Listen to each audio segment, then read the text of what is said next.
Welcome back to your ultimate pit stop, Piston Pundit. Trade tension has roared back onto the North American track, and this time the engines are louder than ever. What began as a tariff tug-of-war has turned into a geopolitical drag race deciding where Canada's auto future will be built.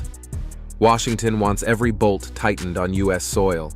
Beijing waves tariff relief like a green flag.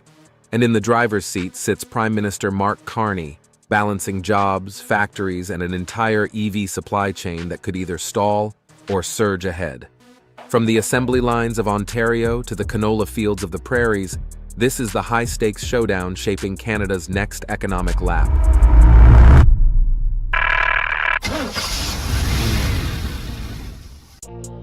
America slams the throttle on Made in USA. The first rev came from U.S. Commerce Secretary Howard Lutnick. Standing before business leaders in Toronto, he made it crystal clear: America's auto industry comes first.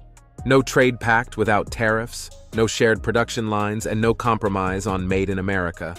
For over half a century, the US and Canada operated like a finely tuned V8, parts crossing borders multiple times before final assembly. Lutnick's declaration threatened to seize that gearbox. Ontario Premier Doug Ford didn't mince words, calling it a direct threat to Canadian jobs in Windsor, Oshawa, and Oakville, the piston chambers of Canada's auto heart. Carney's government tried to downshift the crisis by opening tariff relief talks with both Washington and Beijing, but the bigger message was unmistakable. The U.S. was shifting from partnership to dominance. Ottawa answered with its own torque, cutting GM and Stellantis quota exemptions after their local production dropped. It was a diplomatic clutch kick, warning that if America kept revving too high, Canada could redline right back. Still, under the hood, anxiety grew. Could Canada's manufacturing engine keep its compression in an era of rising protectionism? But America's thunderous acceleration was just the beginning. What came next would test Ottawa's loyalty and Canada's economic steering like never before. The copycat dilemma: Canada pays for loyalty. Rather than chart its own route, Ottawa initially hugged Washington's bumper. In October 2024, it slapped a 100% tariff on Chinese-made EVs, mirroring Trump's hardline stance. The move looked patriotic, but the knock-on effects were brutal. Budget-friendly EVs that sell in Asia for under $25,000 now cost Canadian buyers double that. Beijing retaliated with tariffs on canola and meat, gutting a multi-billion-dollar export pipeline that kept prairie farms humming. Former NDP leader Tom Mulcair nailed it. Canada didn't start this trade war, we copied it.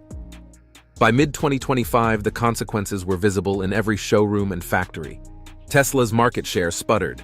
EV sales cooled, and plants in Ontario and Quebec faced layoffs as automakers consolidated production south of the border. The government's synchronized policy with Washington might have looked like teamwork, but it was really drafting in another car's slipstream, burning fuel without gaining position. Even as Carney negotiated selective tariff relief this October, critics demanded a fresh route, one that defends both consumers and workers, not just diplomatic appearances. Before we delve deeper, do us a favor and smash that like and subscribe button. It helps the Piston Pundit engine reach more auto enthusiasts just like you. Because while Ottawa was mirroring Washington, another player was shifting gears, and Beijing was ready to make its move. China shifts gears, attempting trade reset. As tensions with Washington grew, Beijing saw an opening and floored the accelerator. Chinese Ambassador Wang Di proposed that if Canada dropped its 100% EV tariffs, China would lift its duties on Canadian canola, meat, and seafood, a clear signal to reset strained ties. For prairie farmers, the offer promised long-awaited relief. Exports to China had plunged 76% by mid-2025, and reopening that market could inject billions back into rural economies. But the proposal carried serious geopolitical torque. Accepting it could be seen as defying U.S. pressure to isolate China's state-backed EV industry. For Canadian consumers, though, the upside looked bright. Brands like BYD, NIO, and XPeng deliver long-range EVs at accessible prices, offering what the domestic market desperately lacks: affordability and choice. Critics warn that easing tariffs might flood the market with subsidized imports and undercut local jobs. Prime Minister Mark Carney remains cautious, keeping talks alive but avoiding firm commitment. Beneath the diplomacy hums one truth like an idling engine. Canada must decide whether to keep following allies or forge its own route. And that question leads straight to the crossroads. Can Canada finally balance power between loyalty and independence? Balancing the scales. Canada's push for trade independence. Canada now sits between two economic engines pulling hard in opposite directions. The US offers a trusted market and shared standards but demands unwavering loyalty. China tempts with cheaper EVs, renewed farm exports, and new investments, yet raises the risks of political and security entanglements. Economists warn that shadowing Washington's playbook is unsustainable. Tariffs meant to protect North American manufacturing have throttled consumer choice and shifted production elsewhere. Meanwhile, Europe is building battery gigafactories, Mexico and Brazil are attracting new EV brands, and Asia continues to dominate lithium refining. A smarter Canadian strategy could fuse resilience with openness. Rather than blanket bans, Ottawa could target unfairly subsidized models while welcoming automakers willing to assemble domestically using Canadian steel and labor. That would keep control at home, generate jobs, and transfer technology. A true win for both the auto sector and the climate agenda. Even Agriculture Minister Heath MacDonald admits EV tariffs may now be outdated. As Carney engages both Washington and Beijing, the new mission is pragmatic balance, protecting sovereignty while staying plugged into the global EV circuit. And as this tug-of-war plays out, the outcome is already producing both winners and warning signs. Torque, trade, and triumphs, the new map ahead. Trade tensions have created both setbacks and surprise winners. Canada's auto industry has taken the hardest hit. GM halted BrightDrop EV van production in Ontario, while Stellantis shifted Jeep Compass assembly to the US. Ottawa retaliated by cutting their tariff-free import quotas, warning that federal support hinges on keeping jobs at home. Meanwhile, the Buy Canadian movement has turbocharged local vineyards. Ontario and Quebec wine sales have surged over 70% as retailers replaced US labels with homegrown bottles, proof that economic friction can sometimes spark national pride. For everyday Canadians, however, EV prices remain stubbornly high.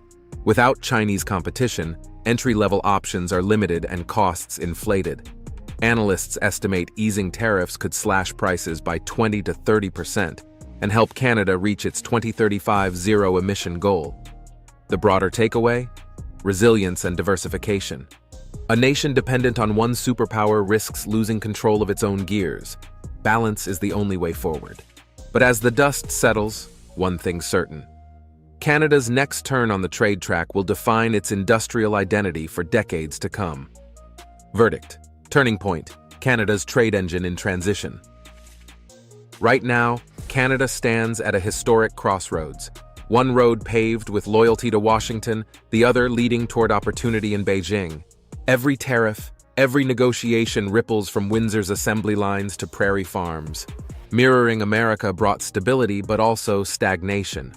Charting an independent route could mean risk, but also revival. For automakers and consumers alike, the next decision will shape Canada's industrial DNA. Will it remain a background player in someone else's supply chain, or rise as an innovation leader in its own right? The clutch is in, and the next shift could redefine the nation's future. Before we park this story, let's open it up to you. What path should Canada take? Loyalty to the US or trade independence with China?